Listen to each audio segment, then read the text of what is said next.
নমস্কার, স্বাগতম শ্রীকৃষ্ণ ভক্তি ইউটিউব চ্যানেলে। এখানে প্রতিটি কথায় আছে কৃষ্ণের প্রেম, প্রতিটি গল্পে আছে গীতার জ্ঞান, আর প্রতিটি শব্দে রয়েছে ভক্তির আলো। চলো আজকের যাত্রা শুরু করি রাধে রাধে নামের পবিত্র স্পন্দনে। নমস্কার। অর্জুন যুদ্ধক্ষেত্রে দাঁড়িয়ে আছে, তার বুকের ভেতর ঝড় বয়ে যাচ্ছে। চারদিকে শঙ্খের শব্দ, ঘোড়ার হিহি ডাক, বর্মের ঠকঠক আওয়াজ, আকাশে ধুলো ঘুরছে। কিন্তু তার মনের ভেতর যেন নীরব মৃত্যু নেমে এসেছে। সে শ্বাস নিতে পারছে না, হাত কাঁপছে, তীর নিচে পড়ে যাচ্ছে। তার সামনে দাঁড়িয়ে আছে তারই পরিবার, দাদা, কাকা, শিক্ষক, গুরু দ্রোণ, ভীষ্ম, কর্ণ, যাদের সামনে সে কখনো অস্ত্র তুলতে পারে কল্পনাতেও ভাবেনি। তার চোখে জল এসে গেল, কণ্ঠ ভারী হয়ে উঠল। সে বলল, কৃষ্ণ, আমি পারছি না। আমার হৃদয় দুঃখে ভারী হয়ে গেছে, আমার চোখে অন্ধকার নামছে, আমার বুদ্ধি বিভ্রান্ত হয়েছে। আমি জানি না আমার কর্তব্য কি। জয় পেলেও আমার মন শান্ত হবে না, হারলেও হবে না। আমার মনে হচ্ছে এই যুদ্ধ, এই রক্ত, এই ক্রোধ সবই অর্থহীন। কৃষ্ণ তার দিকে তাকিয়ে শান্তভাবে বললেন, অর্জুন, তোমার এই বিভ্রান্তি, এই দুর্বলতা, এই ভয়, এখানেই মানুষের পতন। যখন মানুষের অন্তর কুয়াশায় ঢেকে যায়, তখন সে সঠিক দেখতে পায় না। তুমি এই যুদ্ধ দেখছো রক্তের সম্পর্ক হিসেবে, কিন্তু এই যুদ্ধ হলো ধর্মের জন্য, অন্যায়ের বিরুদ্ধে ন্যায়ের অস্ত্র। মানুষ যখন নিজের কর্তব্য ভুলে যায়, তখন তার জীবন অর্থহীন হয়ে পড়ে। আর যেদিন মানুষ নিজের কর্তব্য চিনে নেয়, সেই দিন তার ভাগ্য বদলাতে শুরু করে। অর্জুন বলল, কৃষ্ণ, দায়িত্ব, কর্তব্য এসব কথাই আজ আমাকে দুর্বল করে দিয়েছে। যদি হত্যা করতে না চাই, তবে কি আমি পাপী? যদি যুদ্ধ করতে চাই, তবে কি আমি নিষ্ঠুর? আমি জানি না কোন পথ সত্য, কোন পথ ধর্ম। তুমি আমাকে পথ দেখাও। কৃষ্ণ গভীর সুরে বললেন, অর্জুন, যে জন্মেছে সে একদিন মরবেই। মৃত্যু এড়ানো যায় না। দেহ ক্ষয় হয়, কিন্তু আত্মা চিরন্তন। তুমি যাদের হত্যা করতে ভয় পাচ্ছ, তারা কখনোই মরবে না, শুধু শরীরকে বদলাবে। তুমি দেহকে বাস্তব ভাবছো আর আত্মাকে ভুলে গেছো। এই ভুলই মানুষের জীবনের প্রথম পরাজয়। মানুষ দেহকে আঁকড়ে ধরে, তাই ভয় পায়, কষ্ট পায়, ভেঙে পড়ে। যদি তুমি জানো যে আত্মা কখনো মরে না, তবে ভয় করবে কিসের? অর্জুন চুপ হয়ে গেল, তার চোখে গভীর প্রশ্ন। কৃষ্ণ আবার বললেন, অর্জুন, তোমার মন আজ দুর্বল হয়েছে, কারণ তুমি মনে করছো সবকিছু তোমার নিয়ন্ত্রণে। কিন্তু মনে রাখো, তুমি কর্মের অধিকারী, কিন্তু ফলের নয়। তুমি কর্ম করবে, কিন্তু ফল ঈশ্বরের হাতে ছেড়ে দেবে। যারা ফলের ভয় বা ফলের আকাঙ্ক্ষায় কাজ করে, তারা কখনো স্বাধীন হতে পারে না। তাদের মন চঞ্চল থাকে, ভয় আর আশা তাদের দাস বানিয়ে রাখে। কিন্তু যে কর্ম করে শুধু কর্তব্য হিসেবে, সে মুক্তি পায়। অর্জুনের শ্বাস ধীর হলো। সে মনে মনে ভাবল, তাহলে কি আমি যুদ্ধ করব অনুভূতি ছাড়া, হৃদয় ছাড়া? কৃষ্ণ যেন তার মনের কথা শুনতে পেলেন। তিনি বললেন, না অর্জুন, অনুভূতিহীন নয়, কিন্তু আসক্তিহীন। মানুষের সর্বশ্রেষ্ঠ শক্তি হলো প্রেম, কিন্তু সেই প্রেম যদি অজ্ঞানতার উপর দাঁড়ায়, তাহলে তা দুর্বলতা। যদি জ্ঞান ও সত্যের উপর দাঁড়ায়, তাহলে তা শক্তি। কৃষ্ণ বললেন, অর্জুন, মন যখন স্থির থাকে, তখন মানুষ ভাগ্যকে বদলে দিতে পারে। কিন্তু যখন মন অস্থির, তখন মানুষ নিজের শক্তিকেই ভুলে যায়। সেই মনকে জয় করতে শিখো। মন হলো বন্ধুও আবার শত্রুও। কে হবেন কোনটি, তা তোমার সিদ্ধান্ত। যদি মন নিয়ন্ত্রণে থাকে, তাহলে মানুষ জগৎকে জয় করতে পারে। কিন্তু যদি মন মানুষকে নিয়ন্ত্রণ করে, তাহলে মানুষ নিজেকেই হারায়। অর্জুন বলল, কৃষ্ণ, মনকে আমি কিভাবে নিয়ন্ত্রণ করব? মন তো বাতাসের মতো, অস্থির, দ্রুত, অধরা। আমি যতই তাকে থামাতে চাই, সে ততই ছুটে যায়। কৃষ্ণ ধীরে ধীরে বললেন, হ্যাঁ, মনকে নিয়ন্ত্রণ করা কঠিন, তবে অসম্ভব নয়। দুটি পথ আছে, অভ্যাস এবং বৈরাগ্য। যে মানুষ বারবার নিজেকে ফেরায় তার কর্তব্যে, তার ধ্যানে, তার সত্যে, ধীরে ধীরে মনকে জয় করে। আর যে মানুষ আসক্তিকে চিনে তাকে ছাড়তে শেখে, সে মুক্ত হয়। এই দুই পথ মিলে মনকে শান্ত করে। অর্জুনের চোখে দৃঢ়তা জন্মাতে শুরু করল। কৃষ্ণ বললেন, যেদিন মানুষ নিজের ভয়কে জয় করে, নিজের কর্তব্যকে গ্রহণ করে, নিজের মনকে নিয়ন্ত্রণ করে, সেদিন তার ভাগ্য পরিবর্তন শুরু হয়। পৃথিবী তার সামনে দরজা খুলে দেয়, কারণ তখন সে আর বাইরের পরিস্থিতির দাস নয়, তখন সে নিজের জীবনের অধিনায়ক। অর্জুন ধীরে দাঁড়ালো, তার চোখে আর ভয় নেই। তার হাত শক্ত হলো, তীর আবার উঠল। সে বলল, কৃষ্ণ, আমি বুঝেছি, আমাকে যুদ্ধ করতেই হবে, কারণ আমার যুদ্ধ আমার রাগের জন্য নয়, অহংকারের জন্য নয়। এটা আমার ধর্ম, আমার কর্তব্য, আমার পথ।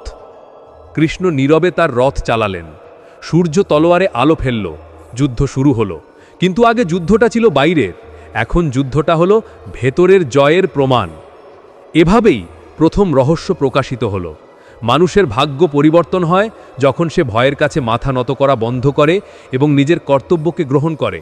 কুরুক্ষেত্রের যুদ্ধক্ষেত্রে দাঁড়িয়ে অর্জুন ভাবতে থাকে, মানুষের জীবনের এই সংগ্রামও তো যুদ্ধের মতোই। কখনো শত্রু বাহিরে নয়, ভেতরেই থাকে। ভয়, সন্দেহ, হতাশা, আকাঙ্ক্ষা এই সবই মানুষের মনকে পরাজিত করে। কৃষ্ণ শান্তভাবে সে কথাই বুঝিয়ে দিতে লাগলেন। তিনি বললেন, অর্জুন, মানুষের জীবনের সবচেয়ে বড় রহস্য হল তার বিশ্বাস। যার বিশ্বাস দুর্বল, তার জীবনও দুর্বল। যার বিশ্বাস শক্ত, তার সামনে পৃথিবী মাথা নত করে। তুমি যখন মনে করবে তুমি পারবে না, সেই মুহূর্তেই তুমি পরাজিত। আর তুমি যদি নিজের ভেতরের শক্তিকে চিনতে পারো, তবে কেউ তোমাকে থামাতে পারবে না। অর্জুন বলল, আমার মন মাঝে মাঝে বলে আমি হারব, আমি ভুল করব। আমার সামনে ব্যর্থতা দাঁড়িয়ে আছে। তখন আমি কি করব? কৃষ্ণ হেসে বললেন, ব্যর্থ হওয়া লজ্জার নয়, লজ্জার হলো চেষ্টাকে বন্ধ করে দেওয়া। যে শুধু ফল নিয়ে ভাবে সে ভয় পায়, কিন্তু যে কর্মকে উপাসনা করে সে পথে চলতে থাকে। সত্যিকারের যোদ্ধা কখনো পড়ে গেলে লজ্জা করে না, আবার উঠে দাঁড়ায়। যে যত বড় বাধার মুখোমুখি হয় তার ভাগ্য তত বড় হয়। কষ্ট তো তোমার শত্রু নয়, এটাই তোমাকে তোমার শক্তির সাথে পরিচয় করিয়ে দেয়। যারা সহজ পথ খোঁজে তারা মাঝপথেই থেমে যায়, কিন্তু যারা কঠিন পথ বেছে নেয় তারা ইতিহাস হয়ে যায়।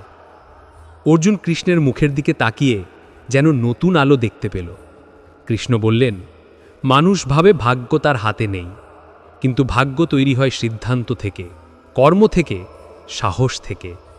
তুমি যে সিদ্ধান্ত নিচ্ছ সেটিই তোমাকে তোমার ভবিষ্যতের দিকে ঠেলে দিচ্ছে। আজ তুমি যদি পেছনে সরে যাও, তোমার ভয় জয়ী হবে। আর তুমি যদি সামনে এগিয়ে যাও, তোমার ভাগ্য জিতবে। নিজের ভয়কে জয় করে যে পদক্ষেপ তুমি নাও, সেই এক পাই তোমার জীবন বদলে দেয়। অর্জুন নীরব। কৃষ্ণ আবার বললেন, অসুরক্ষার অনুভূতিকে ভুলে যাও অর্জুন। এমন কিছু জিনিস আছে যা হারিয়েও মানুষ জিতে যায়। সেগুলো হলো অহংকার, মোহ এবং মিথ্যা পরিচয়। তুমি ভাবছ গুরু দ্রোণ, ভীষ্ম তোমার আপনজন, তাই তাদের বিরুদ্ধে দাঁড়ানো অন্যায়। কিন্তু সত্য কি? ধর্মের পথ কে রোধ করছে? সেই সব মানুষের প্রতি আসক্তি যদি সত্যকে অন্ধ করে দেয়, তাহলে সে সম্পর্ক আর পবিত্র থাকে না। মানুষের জীবনে দ্বিতীয় রহস্য এই যে সে যতক্ষণ দুর্বল সম্পর্কে বাঁধা থাকবে, তার ভাগ্য কখনো উঁচুতে উঠবে না। যে সম্পর্ক সত্য ও ধর্মের পাশে দাঁড়ায়, সেই সম্পর্কই আসল। অর্জুন বলল, কৃষ্ণ, আমি সবসময় ভেবেছি আমি কৌরবদের বিরুদ্ধে যুদ্ধ করছি, কিন্তু তুমি বললে যে আসলে যুদ্ধটা ভেতরের। আমার ভেতরে কি আছে যাকে আমাকে হারাতে হবে? কৃষ্ণ বললেন, তোমার ভিতরের 3টি শত্রু, কাম, ক্রোধ, লোভ। এগুলো তোমাকে দাস বানিয়ে রাখে। কাম তোমাকে আকাঙ্ক্ষায় বেঁধে রাখে, ক্রোধ তোমার বুদ্ধিকে ধ্বংস করে দেয়, লোভ তোমার শান্তি কেড়ে নেয়। এই 3 শত্রু যখন তোমার মন দখল করে, তখন তুমি নিজের জীবন, নিজের সত্য, নিজের পথ ভুলে যাও। যেদিন তুমি এই 3 শত্রুকে জয় করবে, সেদিন তোমার জীবনে সত্যিকারের বিজয় আসবে। অর্জুন প্রশ্ন করল, আমি কিভাবে তাদের জয় করব? কৃষ্ণ বললেন, নিজেকে চিনে, আত্মাকে চিনে। যে নিজেই জানে না সে কে, সে কিভাবে নিজের জীবনকে পরিচালিত করবে? অর্জুন, তুমি অস্ত্র ধরেছ, কিন্তু নিজেকেই চিনো না। এটা সবচেয়ে বড় অজ্ঞানতা। তুমি দেহ নও, তুমি পরিচয় নও, তুমি কৌরব বা পাণ্ডব নও, তুমি আত্মা, তুমি অনন্ত, তুমি শাশ্বত। তোমার শরীর পড়ে যাবে, কিন্তু তুমি থাকবে। যখন মানুষ বুঝে যায় তার প্রকৃত পরিচয়, তখন তার ভয় উধাও হয়ে যায়। যে জানে সে আত্মা, তার সামনে ব্যর্থতাও মাথা নোয়ায়, কারণ সে জানে ব্যর্থতা কেবল সাময়িক। কৃষ্ণ আরও বললেন, মানুষ যখন শুধু নিজের জন্য বাঁচে, নিজের লাভের জন্য কাজ করে, তখন সে ছোট হয়ে যায়। কিন্তু যখন সে নিজের কর্মকে উৎসর্গ করে ঈশ্বরের কাছে, তখন সে বিশাল হয়। যে মানুষ নিজের স্বার্থ ছেড়ে বৃহৎ কল্যাণে কাজ করে, সে আসলেই বীর। তুমি শুধু নিজের জন্য যুদ্ধ করছো না, অন্যায়ের বিরুদ্ধে দাঁড়াচ্ছ, ধর্মকে রক্ষা করছো। এই যুদ্ধ তোমাকে নাম দেবে, পরিচয় দেবে, সত্য দেবে। ভয়ের সামনে দাঁড়িয়ে থাকো, তাহলেই বিজয় তোমার দিকে ছুটে আসবে। অর্জুনের মন ধীরে ধীরে শক্ত হল, তার চোখে দৃঢ়তা জন্ম নিল। সে অনুভব করল তার সিদ্ধান্ত আর দুর্বলতার ওপর দাঁড়িয়ে নেই, সত্যের ওপর দাঁড়িয়ে আছে। কৃষ্ণ বললেন, জেনে রাখো, ভাগ্য তারই বদলায় যে ভেতরে পরিবর্তন আনে। নিজেকে পরিবর্তন করতে না পারলে কোনো যুদ্ধই জেতা যায় না। তুমি যদি তোমার মনকে জাগিয়ে তোলো, সন্দেহকে দূর করো, আস্থা স্থাপন করো, তবে পৃথিবীর কোনো শক্তি তোমাকে থামাতে পারবে না। অর্জুন মাথা নাড়ল। সে বলল, কৃষ্ণ, আমি প্রস্তুত। আমি আমার ভেতরের দুর্বলতাকে জয় করব, আমি আমার কর্তব্য পালন করব, আমি যুদ্ধ করব, কারণ এটাই আমার ধর্ম, এটাই আমার সত্য। কৃষ্ণ শান্ত হাসি হাসলেন। তিনি জানেন অর্জুন বদলে গেছে, তার মন আর কাঁপবে না, তার হাত আর থামবে না, তার ভাগ্য আজ থেকে নতুন পথে হাঁটছে, কারণ সে নিজের ভেতরের পরাজয়কে জয় করেছে। মানুষের ভাগ্য বদলায় তখনই যখন বিশ্বাস, কর্তব্য এবং আত্মজ্ঞানকে নিজের জীবনের কেন্দ্রবিন্দু বানায়। যুদ্ধ তখন আর বাইরের থাকে না, ভেতরের বিজয় হয়ে ওঠে। যুদ্ধক্ষেত্রের বাতাস ধীরে ধীরে ভারী হয়ে উঠছে। দিন এগোচ্ছে, কিন্তু সময় যেন থমকে আছে। অর্জুন কৃষ্ণের কথা শুনে বদলে গেছে। তার চোখে আর ভয় নেই, আর সন্দেহ নেই, আর পথ হারানোর অন্ধকার নেই। এখন তার চোখে আছে আলো, একটা পরিষ্কার উপলব্ধি। কৃষ্ণ অনুভব করলেন অর্জুন এখন প্রস্তুত, কিন্তু তার মধ্যে আরও একটি বাঁধা রয়ে গেছে। এটাই মানুষের সবচেয়ে বড় বাঁধা, অহংকার এবং নিয়ন্ত্রণের আকাঙ্ক্ষা। কৃষ্ণ বললেন, অর্জুন, তুমি এখন যুদ্ধ করতে প্রস্তুত, কিন্তু এখনও তুমি মনে করো তুমিই সব করছো। এই ধারণা, এই আমি ভাব, এটাই সব দুঃখের মূল। মানুষ ভাবে, আমি করেছি, আমি জিতেছি, আমি হেরেছি, আমি চাই, আমার দরকার, আমার চিন্তা, আমার ব্যথা। এই আমি যতক্ষণ থাকবে ততক্ষণ শান্তি আসবে না। কারণ মানুষের আসল সত্য হচ্ছে, আমি কখনো কর্তা ছিলাম না, আমি ছিলাম কেবল যন্ত্র, আর কর্মের প্রবাহ ছিল ঈশ্বরের নির্দেশে। অর্জুন নীরবে জিজ্ঞেস করল, তাহলে আমি কিছুই করি না? আমি যদি কর্তা না হই, তবে আমার ভূমিকা কি?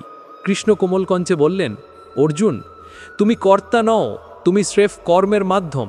নদী চলে, কিন্তু নদী ভাবে না সে চলছে। বাতাস বয়ে যায়, কিন্তু সে বলে না আমার শক্তিতে পৃথিবী ঠান্ডা হলো। বৃক্ষ ফল দেয়, কিন্তু অহংকার করে না আমি করেছি। তেমনি তোমার জীবন, তোমার কাজ, তোমার সিদ্ধান্ত সবই মহাজাগতিক নিয়মের অংশ। তুমি হচ্ছ সেই শাখা যাকে ফল দিতে হবে, কিন্তু শিকড়, শক্তি, প্রবাহ এসব আসে ঈশ্বরের কাছ থেকে।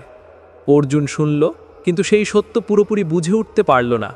কৃষ্ণ জানতেন এই রহস্য বুঝতে মানুষকে নিজের ভেতরের নীরবতার দরজা খুলে দিতে হয়।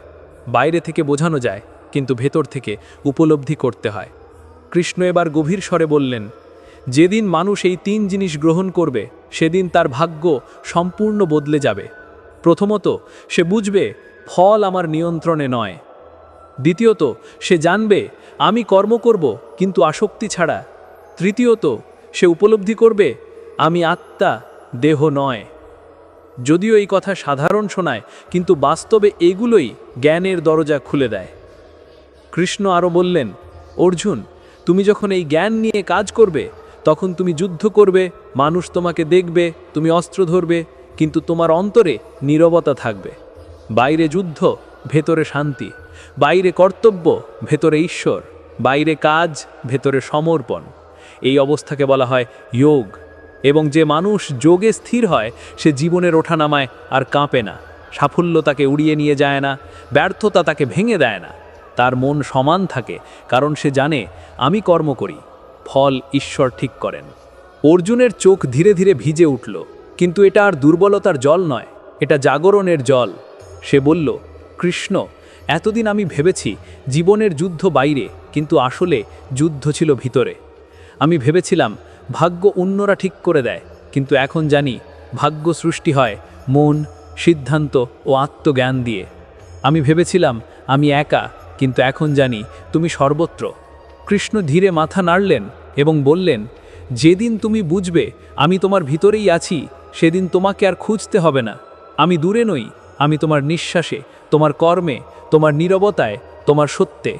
তুমি যখন নিজেকে সত্যভাবে দেখবে, আমি সেখানে আছি। অর্জুন রথ থেকে নেমে নরম মাটিতে হাঁটু গেঁড়ে বসল। কৃষ্ণের দিকে তাকিয়ে সে বলল, আমি তোমার স্মরণে। আমার অহংকার আজ ভেঙে গেছে। আমি আর কিছু দাবি করি না, আমি আর কিছু চাই না। আমি শুধু করতে চাই সেই কর্ম যা আমাকে সত্যের দিকে নিয়ে যায়। কৃষ্ণ বললেন, ওঠো অর্জুন, তুমি আজ জন্মালে দ্বিতীয়বার। প্রথম জন্ম দেহের, দ্বিতীয় জন্ম জ্ঞানের, প্রথম জন্ম জীবনের, দ্বিতীয় জন্ম উপলব্ধির। এখন তুমি যোদ্ধা নও শুধু, তুমি শান্ত যোদ্ধা, আর শান্ত যোদ্ধার তীর কখনো ভুল যায় না। অর্জুন দাঁড়ালো, তার তীর ঝনঝন করে উঠল। তার দৃষ্টি শান্ত, অটল, স্থির। তার শরীর যোদ্ধার, কিন্তু অন্তর সন্ন্যাসীর।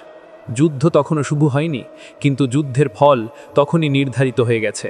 কারণ এখন যোদ্ধা অস্ত্র নিয়ে নয়, জ্ঞান নিয়ে দাঁড়িয়েছে। মানুষের ভাগ্য বদলায় তখনই যখন সে ভয় থেকে শক্তিতে, বিভ্রান্তি থেকে স্পষ্টতায়, অহংকার থেকে সমর্পণে, আর দেহ থেকে আত্মার বোধে চলে আসে। যদি তুমি এই কথাগুলো হৃদয় দিয়ে অনুভব করে থাকো, তাহলে তুমি এখন আর সেই আগের মানুষ নও। কারণ জ্ঞান যখন মন ছুঁয়ে যায়, দেহ বদলায় না, কিন্তু জীবন বদলে যায়। ভগবান শ্রীকৃষ্ণের শিক্ষা শুধু অর্জুনের জন্যে ছিল না, সেটা তোমার জন্যেও, যে আজও জীবনের যুদ্ধ লড়ছে, স্বপ্ন নিয়ে, কষ্ট নিয়ে, আশা নিয়ে। মনে রেখো, ভাগ্য লেখা থাকে না, ভাগ্য গড়ে ওঠে সাহস, সত্য আর সমর্পণের ওপর। আর তুমি একা নও, তোমার প্রতিটি শ্বাসে, প্রতিটি সংগ্রামে, প্রতিটি সিদ্ধান্তে শ্রীকৃষ্ণ তোমার সাথে আছেন। যদি মনে হয় এই ভিডিও তোমার হৃদয়ে ছুঁয়েছে, তাহলে আমাদের শ্রীকৃষ্ণ ভক্তি পরিবারে স্থায়ী হয়ে যাও। কারণ এখানে শুধু ভিডিও নয়, এখানে আছে শান্তি, জ্ঞান, প্রেম আর ঈশ্বরের ছোঁয়া। পরের ভিডিও পর্যন্ত মনকে পরিষ্কার রেখো, কর্মকে পবিত্র রেখো, আর আত্মার কাছে সত্য থেকো। জয় শ্রীকৃষ্ণ। নমস্তে।